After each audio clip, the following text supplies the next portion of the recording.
Hi, welcome to Made to Heal with Angela Brown. So, I invite you to check out the link before I share my 10th vow of success that I read and got from Og Mandino, the greatest salesman, and the end of the story, part 2, the 10 vows of success. So, I want to invite you to click on the link to my book that is just out. It is called You Are Made to Heal Spiritually, Emotionally, Mentally, and Physically.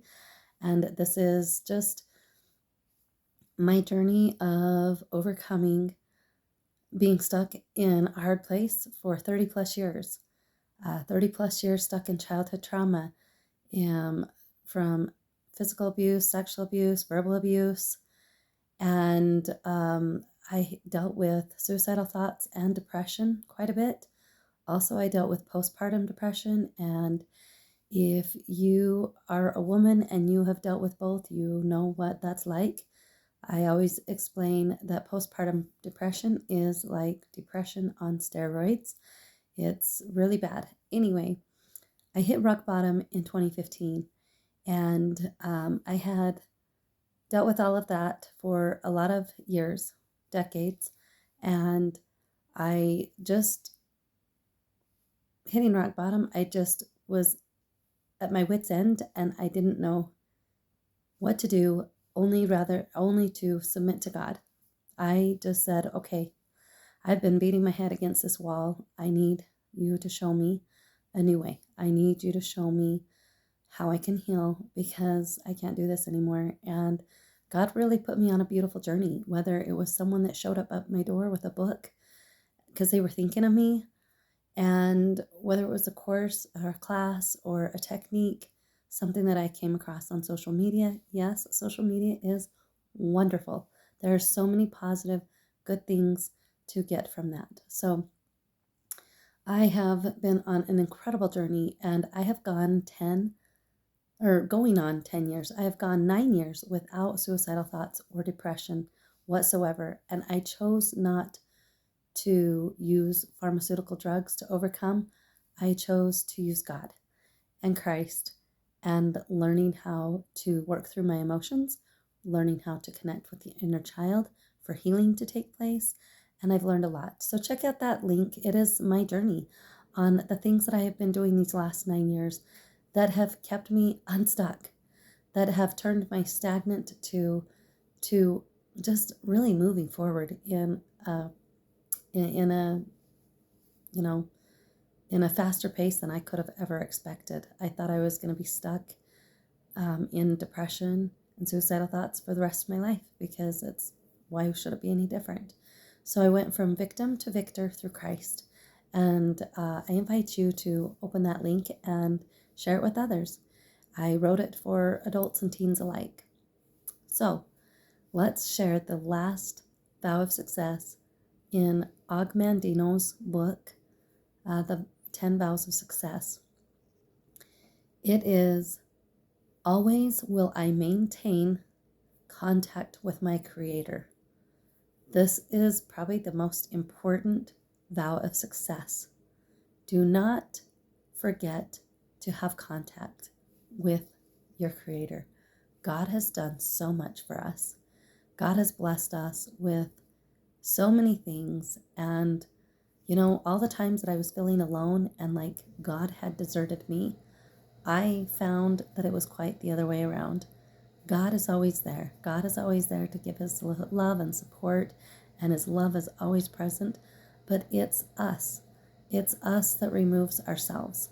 So I had removed myself from God's love, and a lot of times in my unhealthy years, I did not feel worthy to connect with God. And I just thought, there's no way that I'm going to feel this connection. I just don't feel worthy.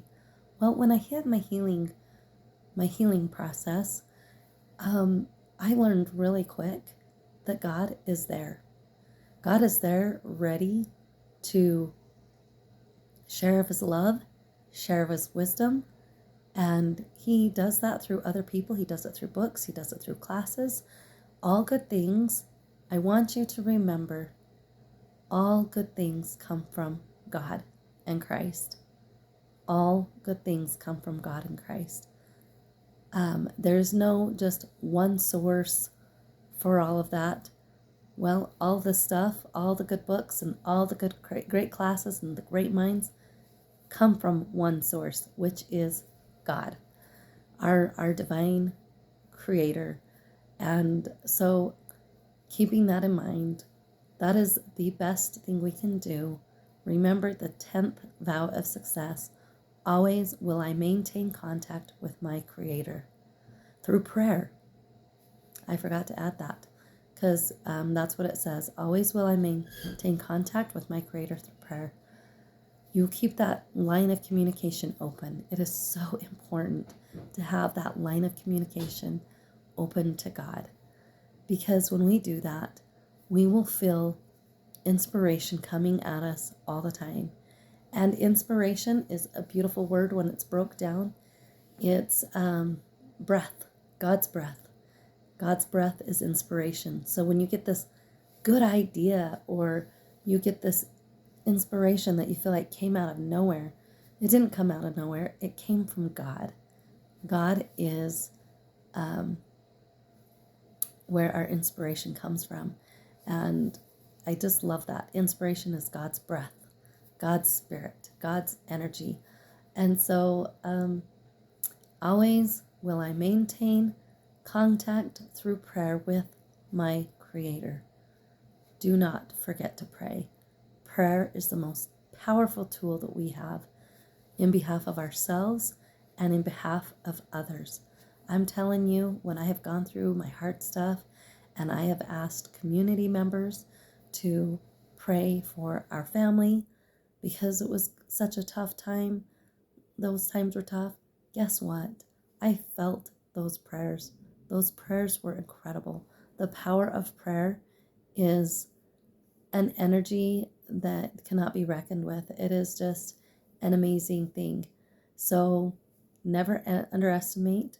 And by keeping that line of communication open with God through prayer, we will get that inspiration. And it is our lifeline. Prayer is our lifeline. It really is. Think of prayer as your lifeline. And you know what? You don't have to reach a certain quota or be a certain way to contact God through prayer. He wants you as you are. He wants us to come as we are. And when we come to God in prayer as we are, He will help mold us into the divine beings that we were created to be, into our highest, best selves. So please don't edge yourself out on the biggest blessing in this life, which is connecting to God through prayer. So God bless. Please like and subscribe to my channel. Please share it with others. And until next time, bye-bye.